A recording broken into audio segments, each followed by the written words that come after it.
Olá, meus caros amigos do Papo de Fé, estamos aqui em mais um episódio para a honra e glória do Senhor. Muitas bênçãos têm acontecido aqui, você tem acompanhado cada entrevista aqui no nosso canal. E já de cara eu peço para você seguir a gente nas redes sociais, né? Eu peço para você se inscrever no nosso canal do YouTube. Eu quero que você curta, né, os nossos conteúdos ali, né? Dá o like, que você compartilhe no WhatsApp, compartilhe nas redes sociais. Tudo isso é muito importante para o nosso canal crescer cada vez mais, tá bom?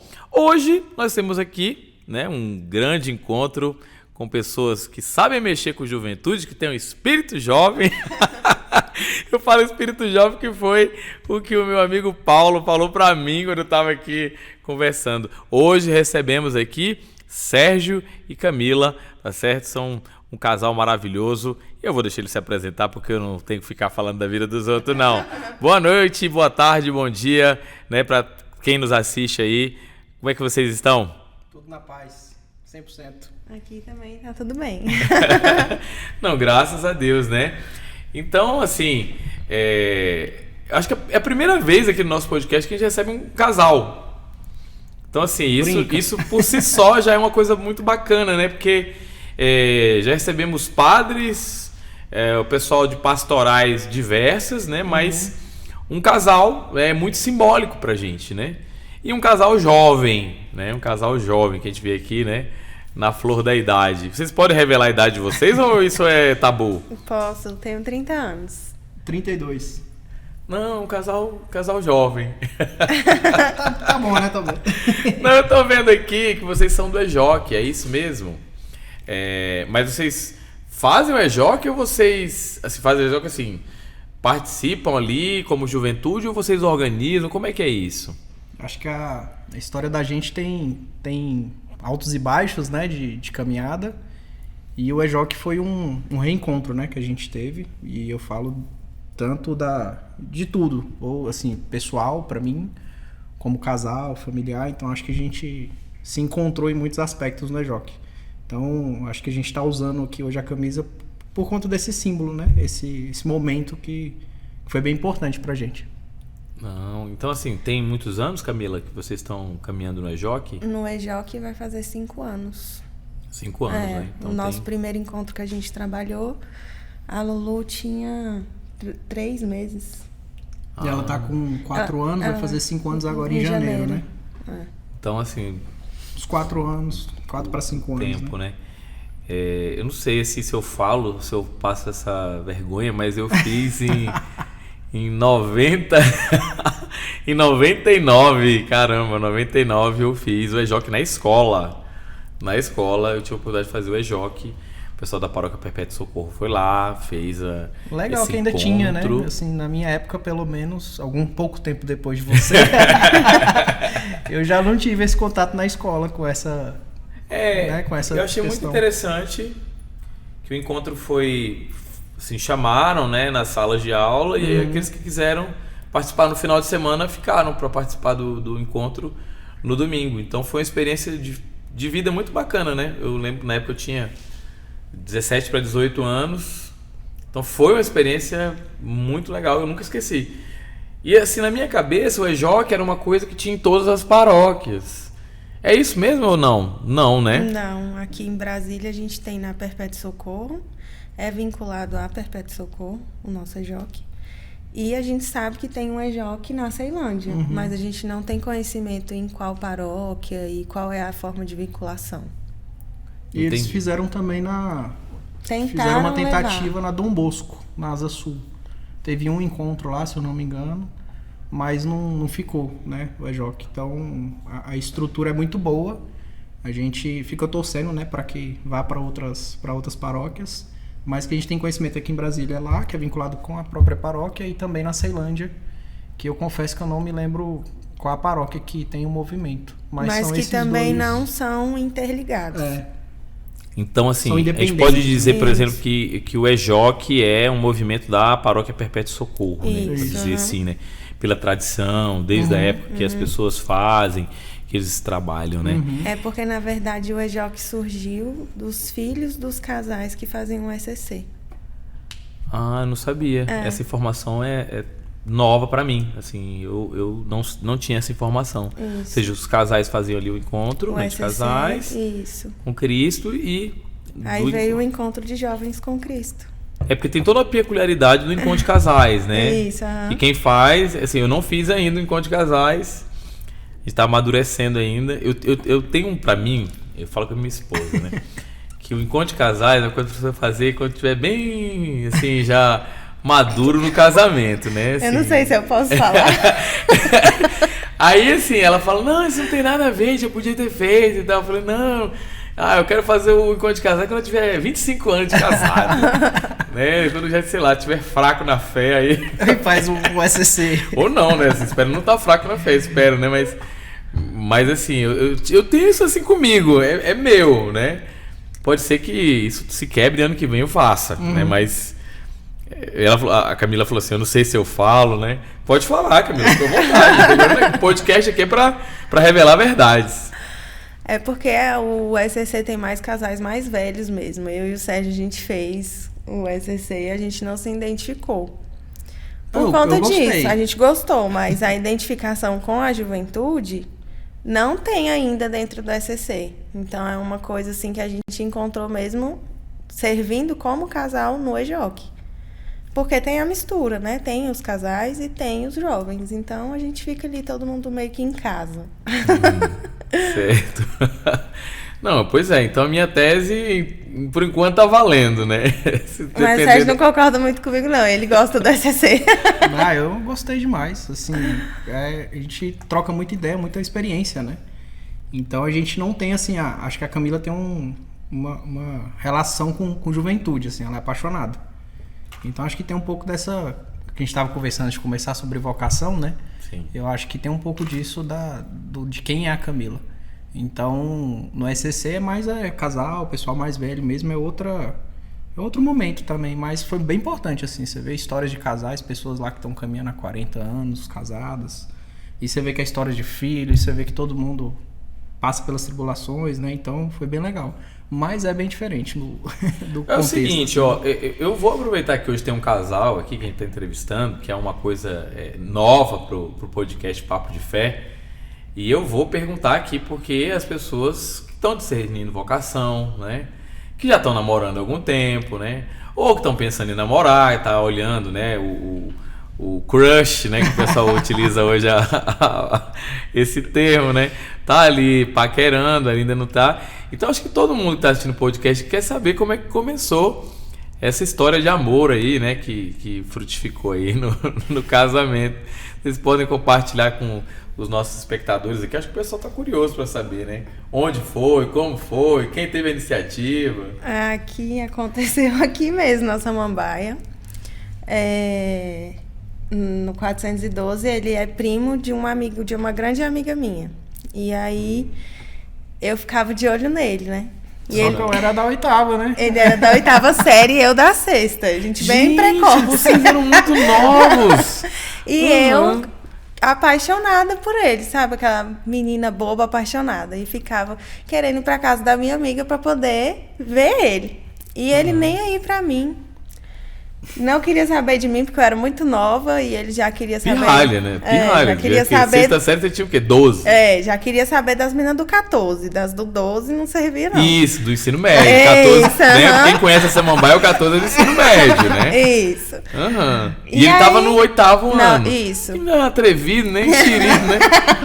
E aí, depois, ele... foi pro primeiro ano, saiu da escola e nunca mais a gente teve contato. Poxa, deve ter sido triste pra você, né, Camila? Que convivia, tava ali, né? Continuei amiga da prima dele, né? Pra garantir aí. Mas aí, como é que aconteceu? Ele foi embora, foi pra outra escola, vocês ficaram um tempo sem se ver? Aí, quando eu fui pro primeiro ano, junto com essa amiga, o nome dela é Juliana, nós fomos juntas pro primeiro ano, e aí ela foi fazer o aniversário dela num restaurante e a gente se encontrou. Aí lá começamos a conversar de novo, já no primeiro ano do ensino médio. E aí viramos amigos, próximos, muito amigos. E a coisa foi... nada, a gente ficou muito mais amigo, né, no começo.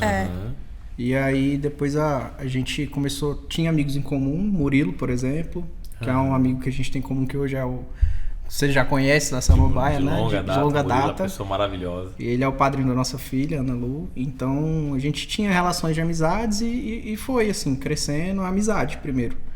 E aí, depois disso, a gente começou a sair e tal, aquela coisa toda, e a gente começou a namorar.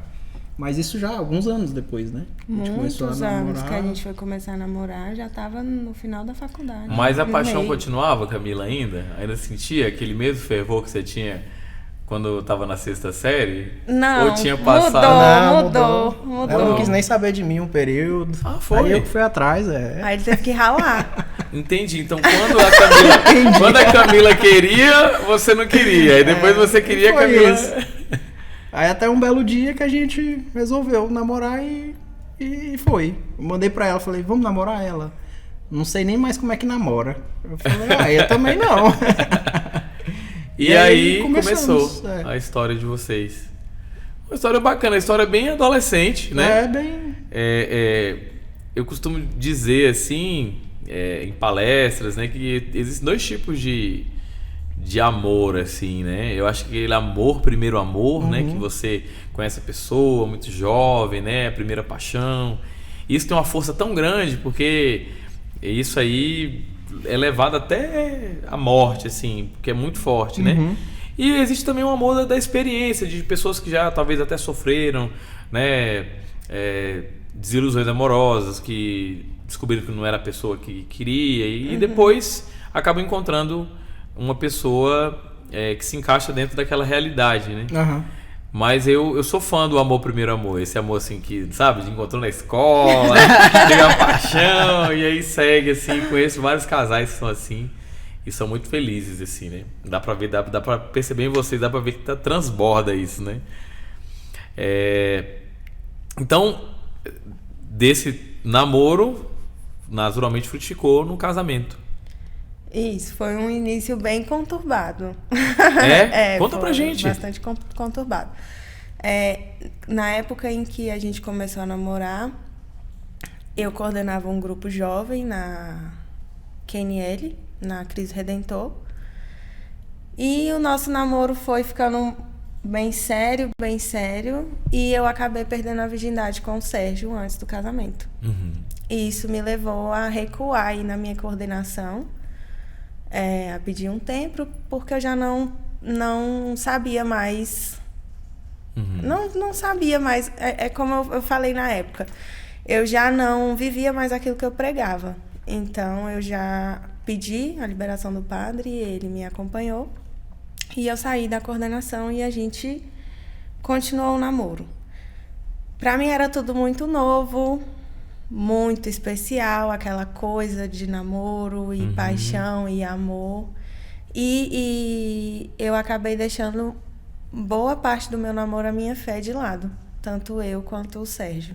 Então a gente não, nesse período, a gente não ia mais à missa, eu parei de ir à missa, me afastei completamente. Me afastei dos meus amigos lá da paróquia.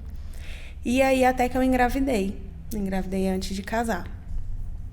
Quase 2 anos depois, né? Isso, quase 2 anos depois que a gente estava namorando. E aí foi muito complicado, porque minha mãe é muito católica a vida inteira. Então ela não recebeu a notícia como uma bênção, inicialmente, né? Acho que ficou todo mundo assustado, né? Meus avós estavam aqui, também meu avô muito conservador também. Para ele era inaceitável uma situação da neta dele não ter casado. Não ter casado. Isso. E aí, assim, para mim foi muito difícil. E aí eu fui procurar aí um colo no padre que me auxiliava na época lá na paróquia. Eu não vou falar o nome dele, mas foi uma situação bem complicada, porque ele agiu como a minha mãe, né, comigo. E não é que eu queira que a igreja aceitasse o meu pecado, nem nada disso, não. Hoje eu já tenho uma maturidade maior para entender o que aconteceu. Na época, não. E aí o padre não quis fazer o nosso casamento. Então, assim, foi uma situação muito Foi traumatizante. Traumatizante, né? Vocês procuraram a igreja para poder viver o sacramento, né? Assim, para escolher um sacramento. E receberam ali, de certa forma, um julgo, né? Isso. Julgo. Isso. Na verdade, a gente foi conversar muito nesse sentido, né? Porque na época... E vocês queriam casar, né? Sim. Eu tinha 22, a Camila acho que 20 na época. Então a gente, assim, jovem, bem maturo, né? Em vários aspectos, fora da fé, a gente não tinha... Ainda a gente está caminhando, progredindo aos poucos na fé, mas 10, 12 anos atrás, assim, eu não poderia dizer que eu conhecia alguma coisa da igreja, assim, mais a fundo, né? Então tava bem longe mesmo. E aí como foi difícil no sentido da gente ter esses olhares, a família da gente, né? Os próprios amigos que era da coordenação do movimento da paróquia. A Camila falava muito assim que via os olhares das pessoas, né? E eu acho que tem um pouco a ver com tudo, né? Dessa questão do julgo mesmo que a gente carrega, né? Nós carregamos. E foi bem traumático pra gente nesse período, porque queríamos casar e a gente a gente saiu como completamente fora do que a gente esperava.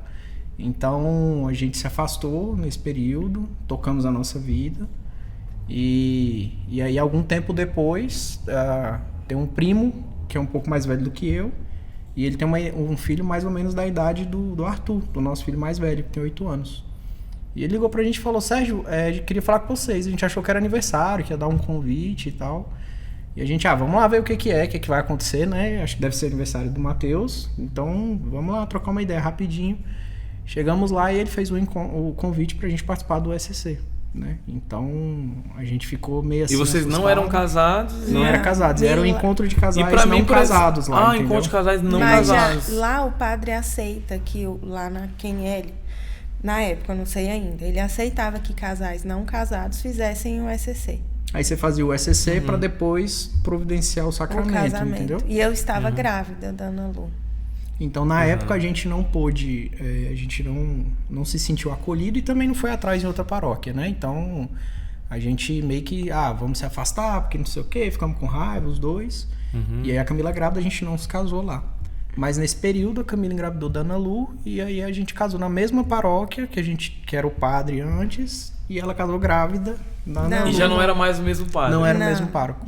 Então mais. Assim, a gente fala de... Ou seja, Deus convidou vocês para celebrar o sacramento naquele lugar, naquele lugar que era especial para vocês. A gente fazendo as coisas erradas, fora olha da que igreja, legal. Isso é um papo de gente. fé. Isso é um papo de fé. Isso é muito gostoso ouvir isso, assim... Né? Porque olha como Deus usa as coisas para trazer a gente de volta, né? Eu brinco que assim, um dos motivos de eu acreditar em Deus é a capacidade que ele tem de transformar a bagunça que a gente faz às vezes em coisas boas, né? Porque eu e a Camila, a gente sabia disso, da questão do pecado, mas a gente não tinha, eu particularmente falando por mim, eu não tinha essa dimensão, né, do prejuízo para minha alma. Então era uma coisa que a gente ia levando e pronto. E aí Deus convidou a gente na mesma casa, com a Camila grávida, e aí foi quando a gente teve o nosso primeiro reencontro. E foi a partir deste movimento que a gente voltou a ter o sacramento, que na época o pessoal do EJOC estava chamando alguns casais para trabalhar, e aí a gente, como já tinha o sacramento, a gente pôde conhecer o movimento do EJOC, né? Não, então eu fiz uma pergunta, né? Do namoro foi pro casamento, vocês contaram aqui um testemunho aqui que é uma realidade de muitos jovens. Sim. E eu vejo que cada dia a gente tem vários jovens que se afastam da igreja por não ter esse acolhimento, né? Vocês têm essa percepção também? Hoje vocês têm esse olhar para essas meninas, para esses rapazes que poxa, talvez não ouviram ali um sim da igreja? Sim, com certeza. A gente tem casais amigos nossos que não são casados ainda, mas são católicos. E aí a gente fica incentivando, porque às vezes as pessoas não têm a consciência mesmo do sacramento. E aí fica deixando para depois. Deixando para depois. Até o momento em que Deus desperta. E aí quando Deus pega a gente, né? Não tem como, né? E eu acho também, Tomé, que hoje em dia a gente tem muito uma questão da gente não ter mais a catequese no dia a dia, sabe? Eu percebo que a gente deixou muito de lado essas questões mais profundas mesmo do ser humano, de falar de fé e de moral e filosofia mesmo. E a gente acaba que se distancia da verdade, né? Então, o meu processo de conversão, eu falo que eu, nessa caminhada, uma das coisas que me chamou a atenção foi assim, eu tenho... E aqui não julgando, falando de uma religião ou outra, mas assim, eu tenho, sei lá, 5.000 religiões no mundo. Tô inventando aqui. Será que eu tenho verdade nas 5.000? Né? Eu cresci numa família católica, por parte da minha mãe, minha avó católica demais, e a minha avó paterna evangélica, né? Então uma mandava eu rezar Ave Maria e a outra falava que se eu rezasse eu ia pro inferno. Então eu falei, cara, não é possível que as duas estão certas. Uma tem que estar errada, né? E aí foi quando eu comecei a despertar para isso. E aí, respondendo a sua pergunta, assim, com relação aos jovens, eu acho que os jovens, nós jovens, né, a juventude parou de buscar isso. E aí tem um papel nosso, enquanto casal, enquanto igreja, de atrair, né, essas pessoas para a catequese, para conhecer o porquê das coisas. Então, às vezes, a gente não faz porque a gente não entende o significado daquilo ali. E aí eu acho que é onde a gente precisa melhorar, né, enquanto comunidade, enquanto igreja, enquanto leigos, né, para tentar levar isso para mais pessoas. Então acho que esse é um ponto muito importante. E o outro ponto acho que é das pessoas mesmo. Nós que somos paroquianos e frequentamos, a gente tem essa dificuldade mesmo de receber as pessoas. Às vezes a gente não considera uma história, às vezes a gente não considera o que a pessoa viveu, a gente não sabe o que está por trás. E o nosso primeiro movimento às vezes é, né, se afastar em vez de acolher. Então acho que a gente precisa mostrar o Cristo misericordioso e dentro dessa caminhada começar a falar o porquê, ensinar o porquê das coisas, né? E aí eu acho que o processo de conversão é um processo de conscientização também, né? Do sim, do não. Que eu acho que as pessoas falam assim, a Igreja Católica quer enfiar as coisas goela abaixo. Não, a Igreja Católica conscientiza.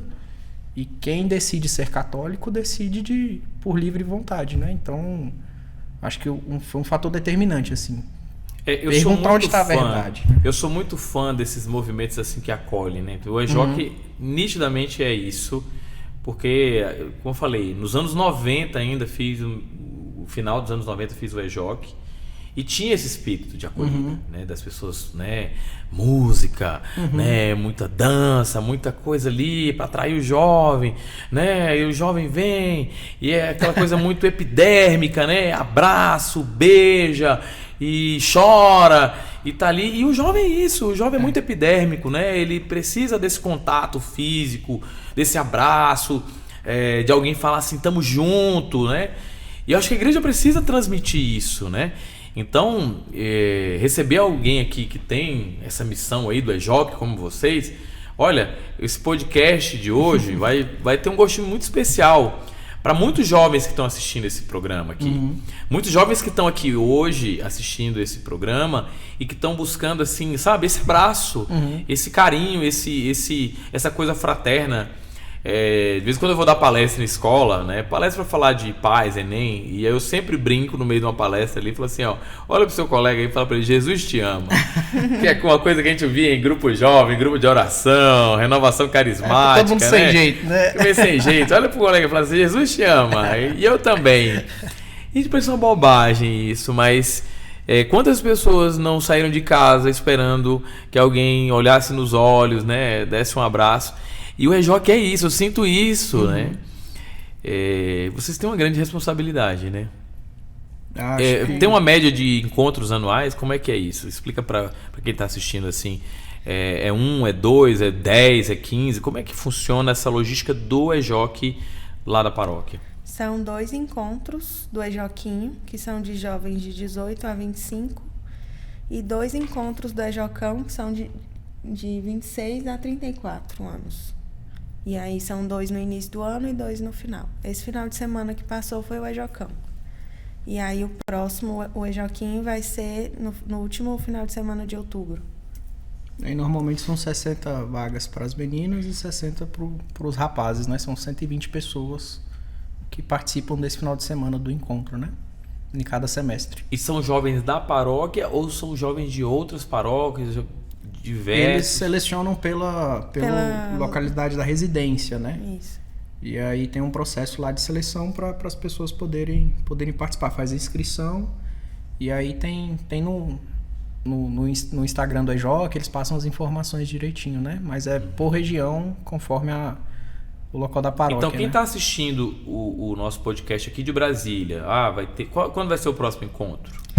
Se eu não me engano, o EJOquinho agora. O EJOquinho é no dia 24 e 25 de outubro, se eu não me engano. Já encerrou, não é isso? Já encerraram. Tá. Mas assim, se não tivesse encerrado, o que o nosso... Quem está assistindo o podcast tinha que fazer para se inscrever? Tinha que estar no Instagram do EJOC. Isso. @InstaEJOC tem eles têm lá com o formulário, né, para fazer a inscrição. E aí eles tem todo o encaminhamento lá para poder... Geralmente eles marcam, né? Após a missa ou um horário específico lá na paróquia para poder atender as inscrições.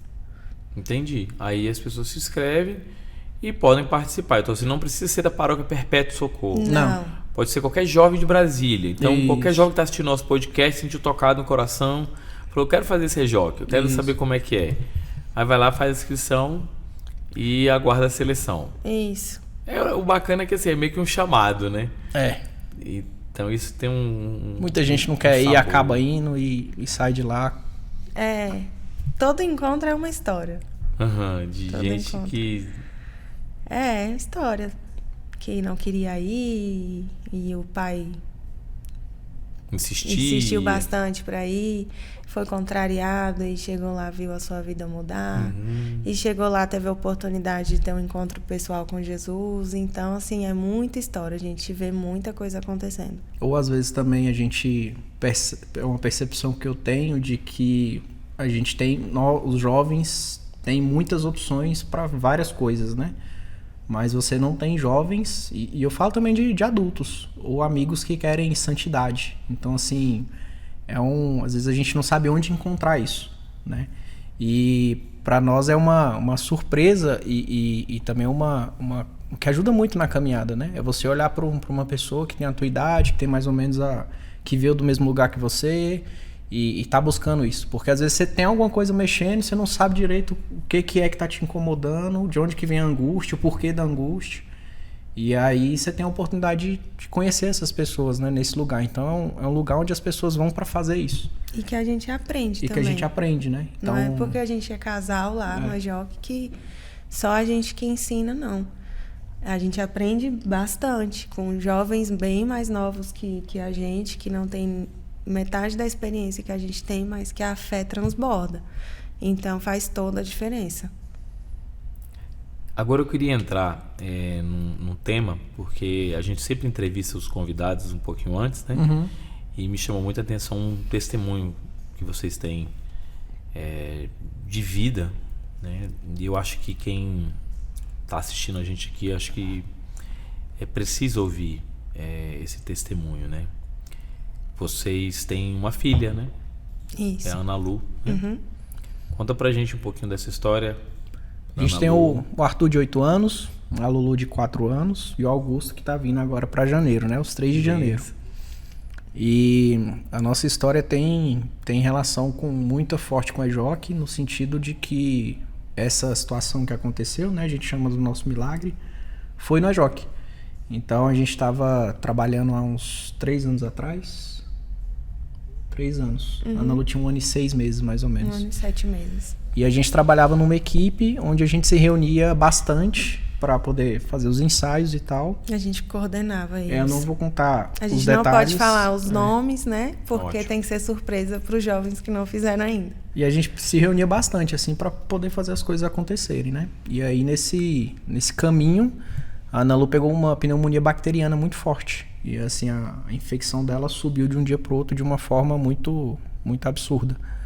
E aí nesse dia eu tava trabalhando, a Camila tava a gente foi no hospital algumas semanas, né, amor? Não, foi aí assim, eu vou pedir pra Camila detalhar, que ela é melhor do que eu nisso.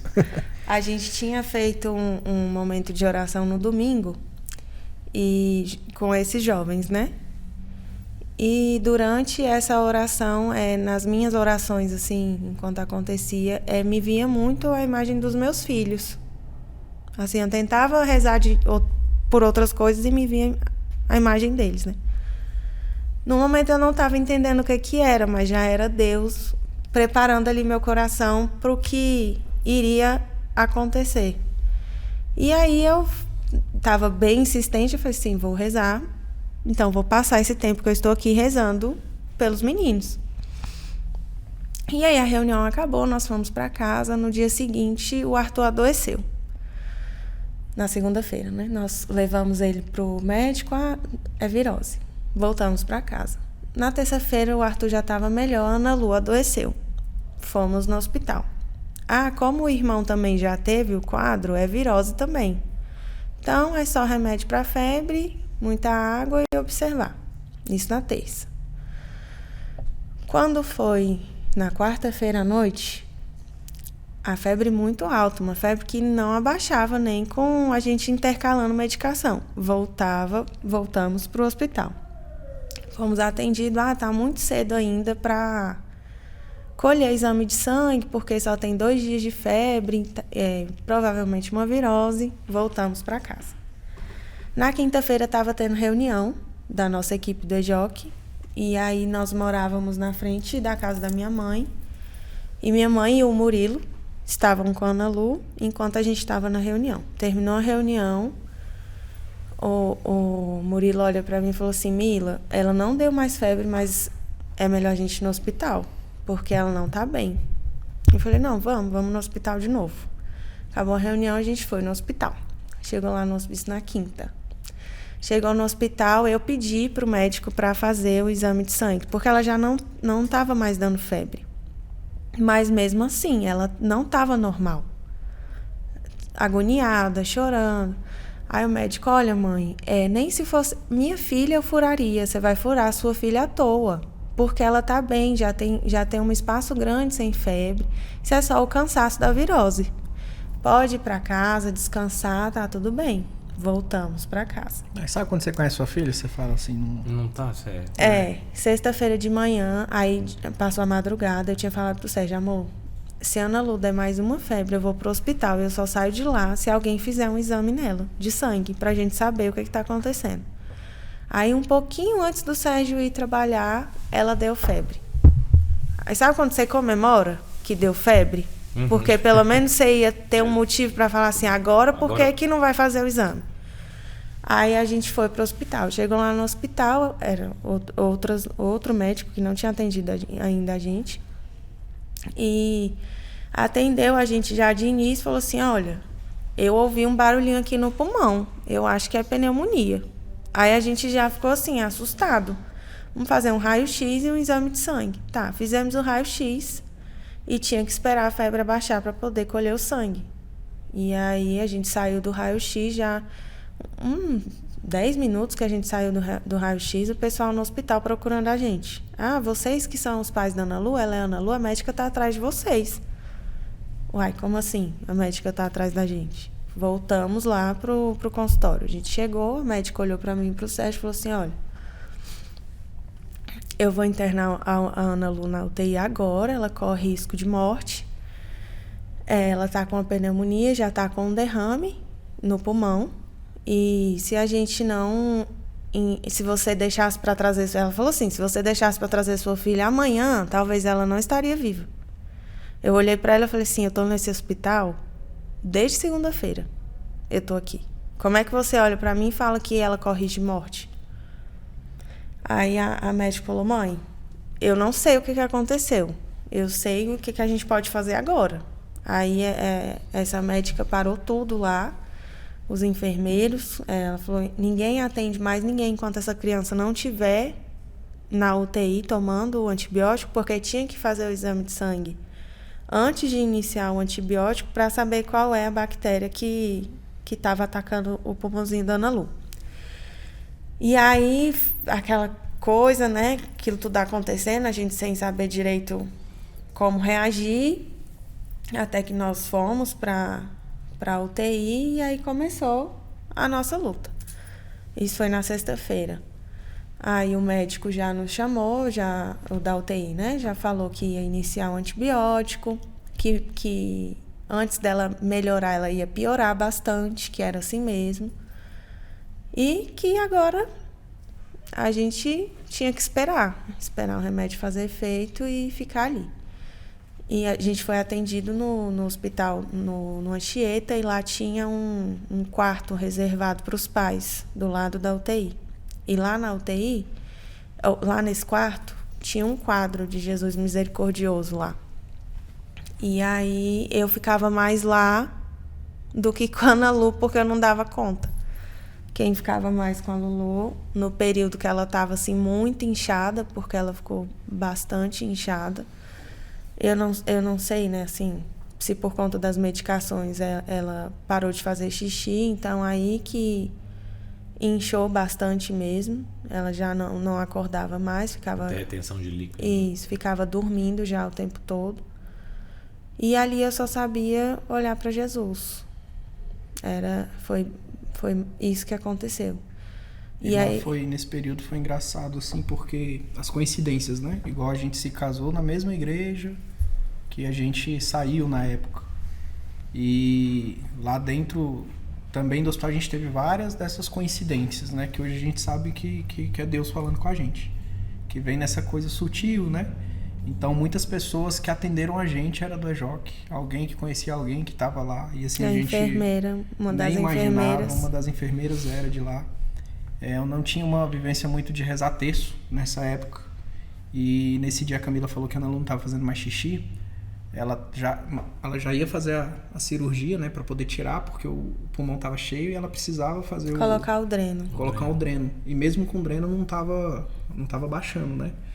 E aí nesse dia eu rezei o terço e eu tava com alguma coisa, não sei se foi um artigo que eu li, alguma coisa sobre a autoridade dos pais para rezar pros seus filhos, alguma coisa assim. E a Camila não saía lá de dentro, eu já me preparando pro pior, assim, para dar a notícia pra Camila, porque eu falei, cara, como é que eu vou aguentar isso aqui sozinho, né? Como é que vai ser? E aí eu lembro desse dia eu rezando que a Ana Lu não tava fazendo xixi, a médica, como daqui ali na TV, se preparando, lavando as mãos para fazer a incisão nela.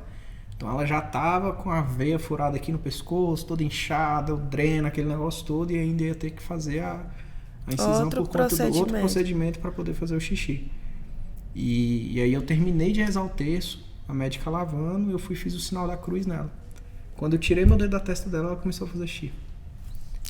Nunca foi tão bom pesar fraldas. Aí eu falava para as enfermeiras, não precisa não, pesar não, pode deixar que eu pese. Todas as fraldas dela eu peso, porque aí tinha que anotar a quantidade de xixi que saía, né? Então, foi isso. E em um momento assim, quando eu falo que a nossa conversão passou por um encontro pessoal com Jesus, e eu acho que a conversão de todo mundo passa por aí. Porque ele é uma pessoa, né? Então, antes eu sabia quem ele era, mas hoje eu tenho certeza que os meus olhos espirituais viram Jesus. E aí, em um momento, lá no quarto, no quarto dos pais, eu voltei para lá e tinha umas mães conversando e eu me peguei assim, Senhor, desde que tinham várias crianças, não tinha só a Ana Lu lá, eu falei assim, meu Deus, desde que eu cheguei aqui eu só consigo olhar para mim e para minha filha.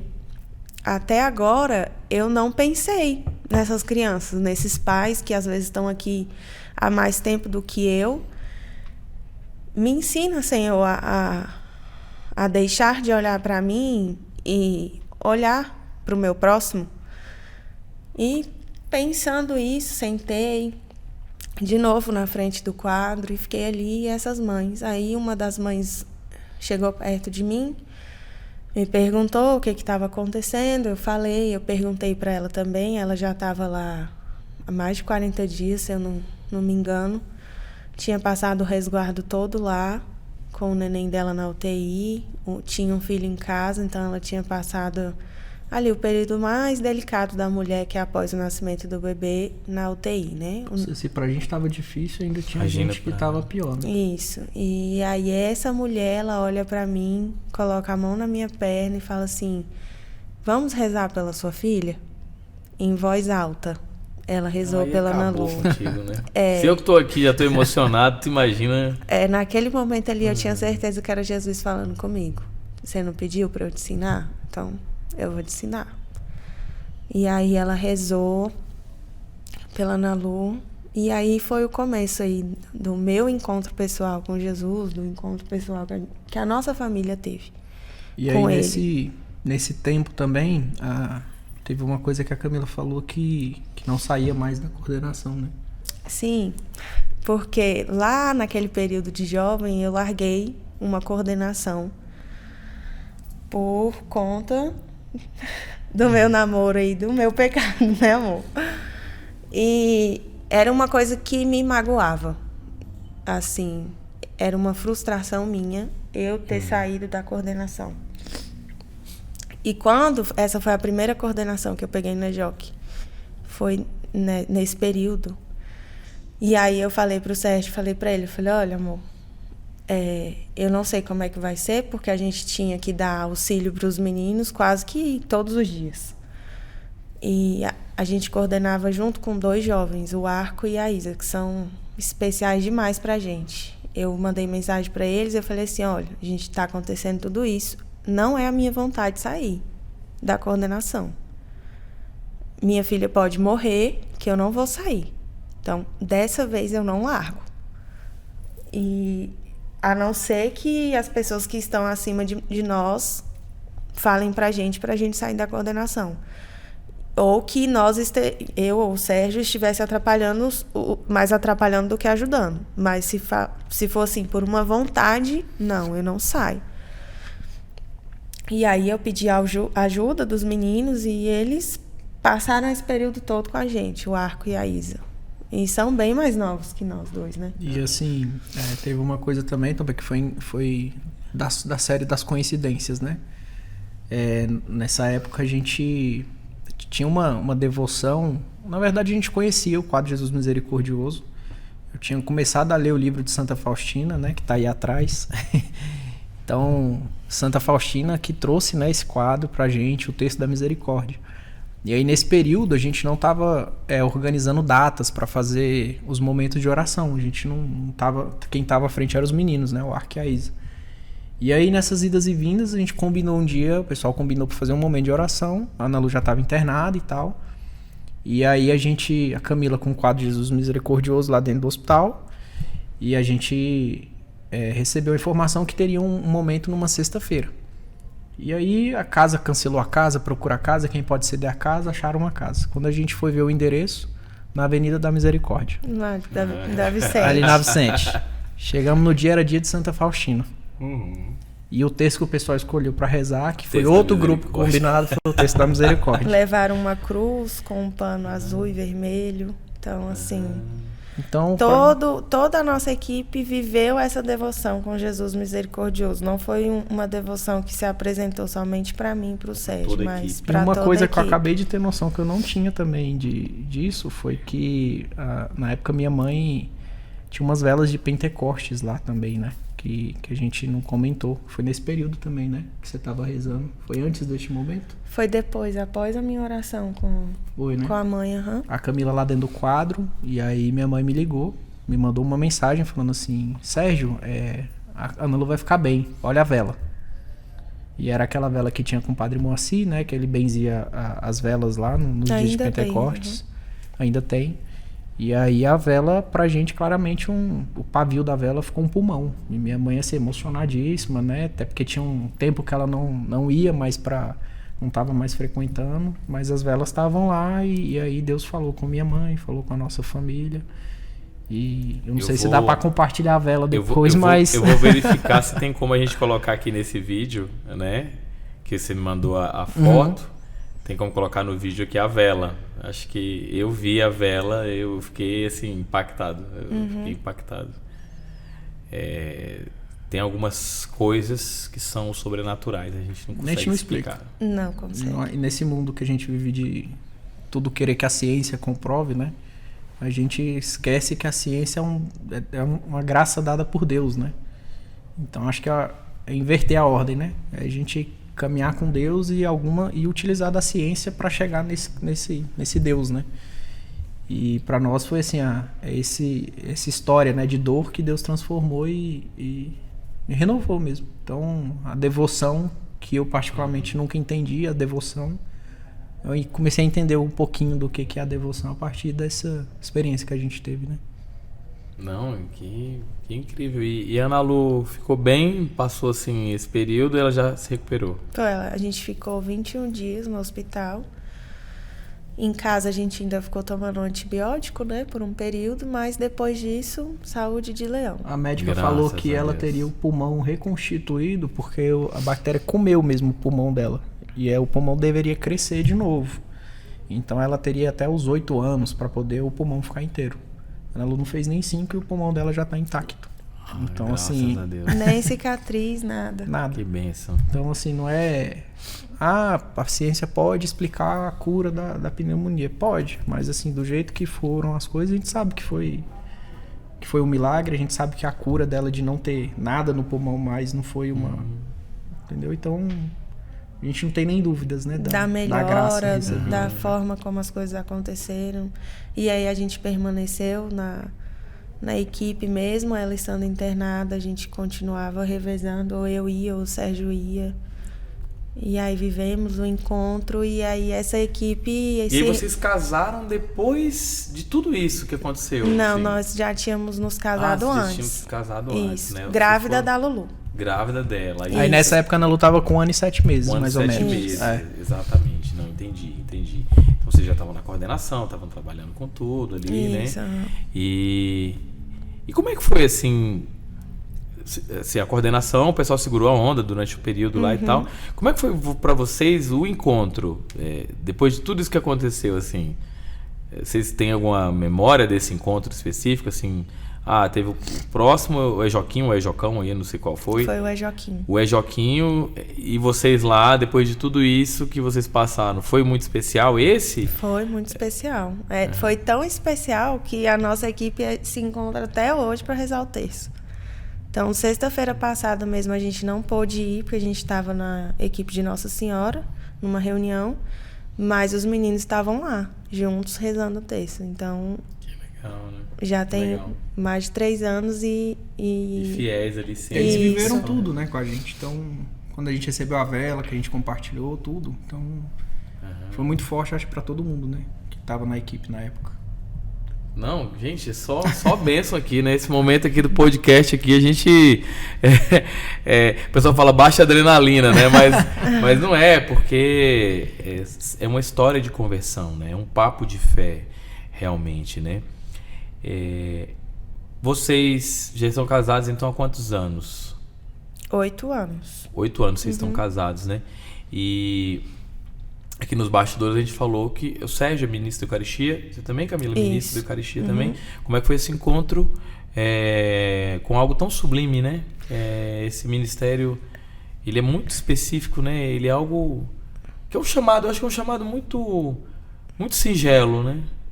Eu até gravei uma frase que eu li no livro antes de... Já tinha lido e aí eu peguei o livro antes da gente vir, porque define muito o que é esse chamado, né? De estar com Jesus Eucarístico, né? Da gente ter essa oportunidade, assim, vamos dizer. É um nobre chamado, mas uma profunda miséria. Nossa. A gente sabe que Deus nos pediu mais do que a gente pode dar, mas ao mesmo tempo Ele nos dá mais do que a gente merece. E outra coincidência que aconteceu nesse chamado é porque o Padre Carlos, ele estava aqui, mas ele nem sabe disso, que eu nunca falei isso para ele. Ele convidou a gente na primeira semana de setembro do ano passado para ser ministro da Eucaristia. E a Ana Lu ficou internada na primeira semana de setembro de 2019. Então, quando o padre convidou a gente na primeira semana de setembro, porque eu não entendi muito bem, né? Assim, nós somos jovens, não é habitual. A gente tem ministro da Eucaristia jovem. Foi uma surpresa para mim, para o Sérgio, muito grande. Eu nunca imaginei. E aí eu ficava perguntando para Deus se Deus tinha certeza Diz que... Disse, né? Falei, padre, o senhor tá doido? E aí, quando eu me toquei, que era a primeira semana de setembro, eu percebi que era mais uma vez Jesus estendendo a mão pra gente. E aí a gente aceitou. Assim, eu me emocionei aqui. Porque são chamados assim muito fortes, né? Muito fortes, né? Assim, a gente não tá acostumado a ver jovens que são ministros da Eucaristia, né? E que responsabilidade, né? Que Deus deu para vocês, né? Que chamou. E eu vejo que esse sim de vocês sempre foi assim, um sim verdadeiro, né? Desde muito... Assim, deve ter sido muito duro para vocês ir para a igreja, né? Ali no começo do namoro de vocês ali, e a igreja dizer... Não a igreja, né? Um padre dizer não, né? Para vocês ali. Cara, que bom que Deus restaurou, assim, vocês. Que bom que Deus cuidou de vocês até aqui, né? Espero que esse papo de fé aqui possa converter, assim... Muita gente que tá em dúvida, que não se acha digno, né? Eu tô, talvez, vivendo esse momento que eu tô me achando assim, um pouco indigno de muita coisa, e vem assim, algumas respostas, sabe? Então isso aqui que vocês estão falando pra mim é muito legal. Eu acho que é Deus que dignifica a gente, né? Sim. Pra tudo isso aí, né? Quero que Deus abençoe muito vocês, assim. Quero que vocês tenham, assim, sabe? Que Deus possa, sabe, cuidar dos seus filhos, né? Vocês vão falando, eu tenho 2, né? Tenho também, né? Tenho o Felipe de 9 e a Letícia de 3. Então, como pai, a gente se vê, né? Eu saí de casa hoje, dia corrido, né? E minha filha tava com febre, né? Minha esposa tá cuidando lá também. Tem alguns dias que também tá assim com febre e volta. E aí a gente não... Assim, eu não tô tendo muito tempo.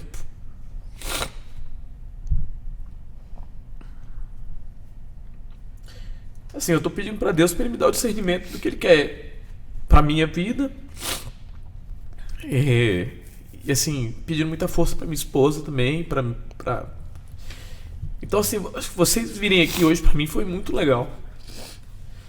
Assim, até perdeu o protocolo, o programa foi pra outro rumo que eu não esperava, né? Normalmente as coisas são assim, né? Eu não esperava, assim. Tem um tempo já que minha filha também tá, assim, febre, e aí a gente leva no hospital também, às vezes a gente quer saber o que tá acontecendo, né? Então, assim, vou sair desse papo de fé hoje aqui mais fortalecido, assim, pra entregar pra Deus, pra confiar, pra ter respostas, né? De muitas coisas. Mas, gente, vamos tentar restabelecer o programa. Mas aí também, você falando essas coisas tá aí difícil. Pra... Vai lá, Sérgio, fala, porque pelo menos tira o foco de mim aqui. Eu acho que eu sempre tive uma dificuldade, né? Que eu brinco com os meninos assim, do que é amar a Deus sobre todas as coisas, né? E depois da Ana Lu eu entendi. Que comecei a entender, né? Que eu posso ir pelo caminho A e pelo B. O A é o que eu agrado a Deus. Então é isso. Então assim, não tô tendo tempo, meu filho tá doente, mas no fim tudo dá certo. Então assim, a gente... Depois no pós da Ana Lu, a gente procurando médico, a Camila ligou em 20 clínicas, sei lá, pra achar a especialidade, não achava. De repente uma atendeu, a gente chegou lá, mulher devota de Nossa Senhora. Então assim, sabe? Várias confirmações, né? Então assim... A médica hoje que acompanha os meninos, ela é do EJOC também. E na clínica dela, Nossa Senhora pra todo lugar. Então... A gente cuida das coisas dele e ele cuida das nossas. Com certeza. A gente quer, às vezes, falar não, né? A gente não quer ir. Então, pra vir pra cá hoje, a gente... Será que a gente vai mesmo? Como é que vai ser? Não quero ir. Você falou que ia Dá começar vergonha, com a Camila, né? Que ela ainda não tinha certeza, né? Então, viria. a Camila normalmente foge dessas... Sabe? De falar, assim... Ela é muito dos estudos, né? E esse falar, esse chamado pra ela é um desafio. Mas é aquela, a gente vai porque a gente não tá falando da gente, né? A gente não tá aqui falando enquanto representante do EJOC. Não. A gente tá aqui falando o Sérgio, minha experiência com Cristo, e a Camila também. Então, eu acho que por acaso passa por isso tudo, isso, são da Jockey. Então, assim, para nós é uma... A gente se sente privilegiado mesmo, assim, a gente sabe, eu sei das minhas misérias, sei que eu não mereço estar aqui, sei que eu não mereço tudo que eu já recebi, e é um sim que você vai dando a cada dia que as coisas vão mudando, né? Então, respondendo a pergunta lá atrás, de quem tá querendo namorar, né? Exatamente. Pensa nisso, né? De como é que eu vou fazer pra glorificar Deus no meu casamento, no meu namoro. Porque eu e a Camila, acho que a gente deu sorte. Nós fomos um casal que teve um filho antes de casar e que a gente deu certo. Eu não tenho um percentual, mas se eu pudesse chutar das pessoas que eu conheço, sei lá, 70%, 80% ou até mais daria errado, né? E as consequências que a gente causa na vida da criança são eternas, né? E por isso que a gente fala, né, de família, a gente quer ir como casal e dar esse testemunho. Porque a gente sabe que a dor que está nos jovens aí, que você vai na escola, é falta do pai e da mãe dentro de casa. Né? Da gente olhar para os filhos, de dar um ambiente seguro para eles poderem crescer e errar e falar de Cristo no dia a dia. Porque minha mãe é muito católica, mas meu pai nunca falou de religião, de fé, de Deus comigo. Ele fala, Deus te abençoe, sempre me obrigou a pedir bênção, né? E eu agradeço muito isso a ele. Ele tem a fé dele, a maneira dele, mas eu não tive um entendimento do por que a escola tá me dando camisinha e por que a igreja fala que eu não posso usar e aí? Como é que é o discernimento, né? Então eu acho que falta muito isso, sabe? Da nossa missão como leigo mesmo, como casal, né?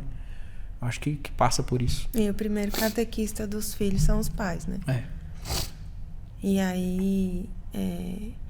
A maior catequese que a gente pode dar para os nossos filhos são o nosso exemplo. Não adianta nada a gente falar e não fazer.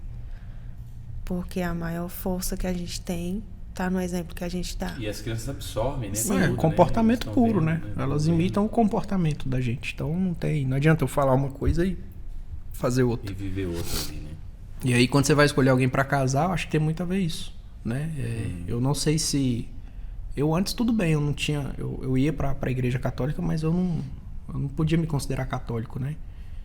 E hoje eu vejo assim, será que se a Camila fosse de uma outra religião ou tivesse uma outra ideologia, será que ia dar certo? Né? Então acho que tem muito disso, de enxergar esse propósito, né? Nós fizemos um curso de teologia do corpo há pouco tempo, 1 ano. E assim, eu vi que eu não sabia muita coisa ainda do meu papel de marido, não. Entendeu? E aí fica até a dica, pessoal, pra vocês quiserem trazer pra conversar sobre a teologia. Eu adoro pessoas que indicações. Cara, sensacional. Mudou minha visão. Eles são de onde é que eu posso encontrar? Depois você me passa. Passo. Então, assim, foi abrir os olhos pra muita coisa. Pra mim é novidade, eu não conhecia esse termo, teologia do corpo. Não. É teologia do corpo com base nos estudos do Papa João Paulo II. Foram várias cartas que ele fez de catequese, e aí ele fala do papel do homem, da mulher, trazendo lá de Gênesis pra cá. Então, assim, eu não tinha noção de que eu tava no caminho errado, entendeu? Poxa, então, Não, isso aí é uma coisa que... Talvez então, se vai casar, faz teologia do corpo antes, entendeu? Pronto, fica uma super dica. Que a pessoa faz curso de noivo, né? Curso de noivo é um final de semana. Não vai resolver muito, não. Faz ali, né? Teologia do corpo. É quanto tempo? A gente foram 5 encontros. 5 sextas-feiras. 5 sextas-feiras. Então, vai lá, faz os encontros. De 7 às 10. E, assim, mudou, assim, completamente a minha visão, né? Pra mim. Também. Muito bom. Então, assim, quer casar, quer namorar... Dá uma olhada no que a igreja pede, qual que é o propósito do casamento, né? Porque a gente vê hoje que a galera quer casar, não que seja um problema, mas assim, acaba que a gente quer viajar e quer curtir a vida, e os filhos vão ficando, que é um propósito maior, e daqui a pouco a gente tem pessoas com 40 anos que já não vão conseguir mais engravidar e perde a oportunidade de viver na plenitude, de frutificar. E aí eles trazem também isso. Vão ter casais que não vão conseguir engravidar, Mas a teologia fala que a fecundidade não é só pro filho que você tem. É a fecundidade para ter outros filhos, né? Enquanto casal, de você ter esse direcionamento. Então, para nós foi uma grata surpresa, assim, em vários sentidos, assim, foi bem bacana. Gente, eu vou agora fazer umas considerações finais, né? A vontade de estar aqui é ficar aqui horas e horas falando com vocês, né? Porque o papo tá muito bom, né? Mas eu queria que você deixasse uma mensagem para os novos casais, para os jovens e para todo mundo que está assistindo o nosso podcast aqui. Essa é uma mensagem final de vocês enquanto casais, pessoas que se preocupam com a vida do próximo, talvez para algumas mães, né? Passaram a situação do hospital. Não sei, fique à vontade.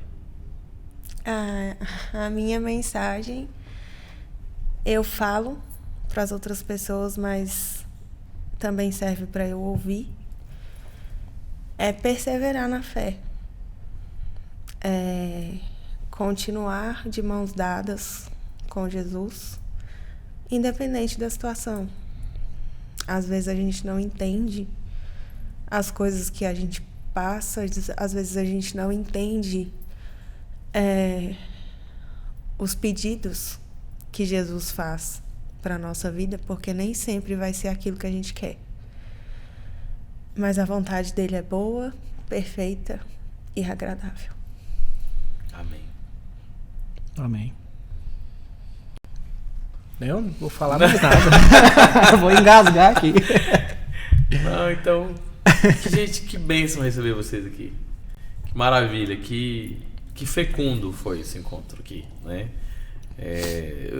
Todos os episódios aqui eu nunca me emocionei assim, do jeito que eu me emocionei hoje. Senti muita presença de Deus aqui, agradeço, né? E espero que as pessoas que estão assistindo esse episódio, que elas tenham a mesma sensação, que elas tenham Amém. esse encontro com Cristo, nesse papo de fé. Obrigado, gente. Muito obrigado mesmo. A gente que agradece. A gente que agradece. Meus caros amigos, estamos encerrando esse incrível papo de fé desse dia de hoje com o casal Sérgio e Camila, que são da paróquia Imaculada Conceição, aqui no SMT, em Taguatinga, e são ministros da Eucaristia, né? Participam da catequese, coordenam o EJOC, fazem muita coisa. Eles têm 2 filhos maravilhosos, está vindo mais um terceiro, né? Que Deus abençoe a vida deles. E você que está assistindo também, que seja abençoado. Siga a gente nas redes sociais, tá? Inscreva-se no nosso canal do YouTube, Papo de Fé. Por favor, não deixa de compartilhar. Compartilha no WhatsApp, dá o seu like. E é isso, tá? Ativa as notificações do sininho lá também, para sempre que tiver publicação do nosso podcast, você acompanhar, tá bom? Forte abraço, nos encontramos no próximo Papo de Fé.